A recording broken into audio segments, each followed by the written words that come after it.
In the last few days, there's been reports that Sneako was deported from Australia and he's permanently banned, so he can't return or apply for a visa again. These are alleged reports. I'm not really finding it on mainstream websites. I did find some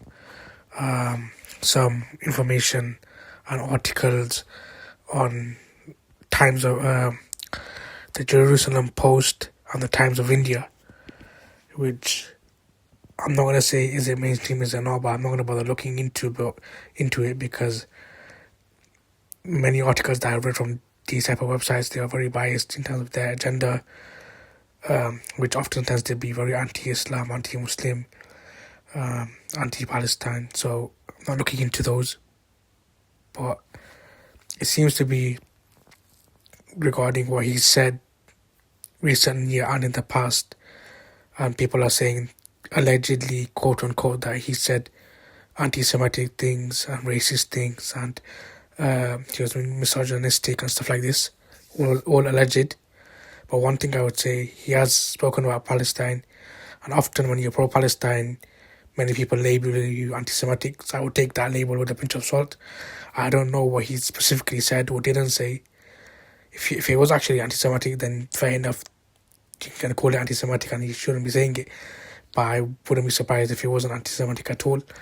In terms of misogyny and stuff like this, again, I'm not familiar with him. The times I've spoken about him is when he's been mentioned in terms of Islam and Muslims. As far as I know, he's a fairly new convert. It's been a while now, but still, I'd say, fairly new convert who was famous at the time and became more famous from becoming Muslim. But apart from that, I don't know what he has done in the past, what he's doing now, and what he said. But people have said that they're linking him with the stuff like to do with the Manosphere and alleged antisemitism and misogyny and all these other stuff. So he's allegedly he was in Australia and then now he's been deported and he can't enter again. All allegedly. And I will post this video if I do post it once I find more news on it and more people speaking about it. Although you can see, I'm not surprised with recent events, particularly in the UK. Anything that they can do to ban people or ban certain speech or protests or stuff like this is being done. And anything that's showing support for Palestine seems to be banned now or limited or controlled because certain people have to spend billions to fix their image again once more because it keeps being destroyed. We know why it keeps getting destroyed, because you're the enemies of humanity committing genocide. So they have to fix their image. So they have to stop things that harm their image. So am I surprised these things are happening? No, I'm not. But I'm disappointed. And also, like I didn't mention it, I didn't speak about it, but the incident where there were two people that I think they were stabbed, if I'm remembering correctly, in an area in London.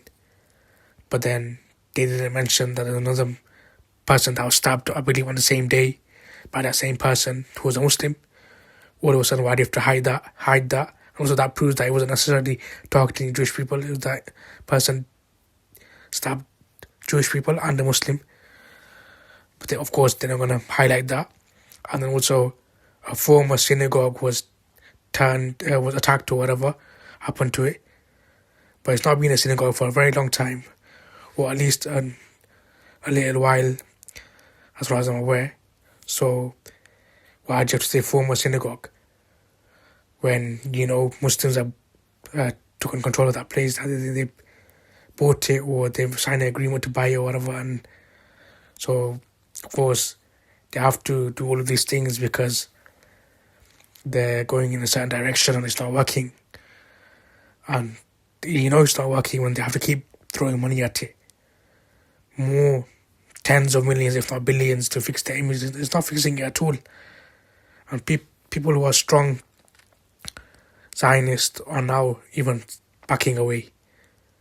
And even many far-right people and others, they are backing away because they've had enough of their tax money being wasted, and they've had enough of the lies. So I'm not saying he's not being anti-Semitic or he's not being misogynistic. I don't know what he said, but I wouldn't be surprised if it wasn't anti-Semitism. It was just supporting Palestine. But unfortunately, it seems like this is the way certain countries are going. And Australia should remember Ahmad al-Ahmad. And this is an example that if what you certain people like to say about Muslims, if it was true, you will not see people like Ahmad al-Ahmad.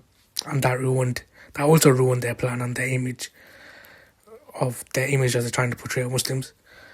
But hopefully we do have some more news on this, and hopefully more people speak out and expose in a way if what Australia did wasn't right, then they need to be exposed. Also, more people need to come together to make sure things like this can't unfairly happen when it isn't warranted.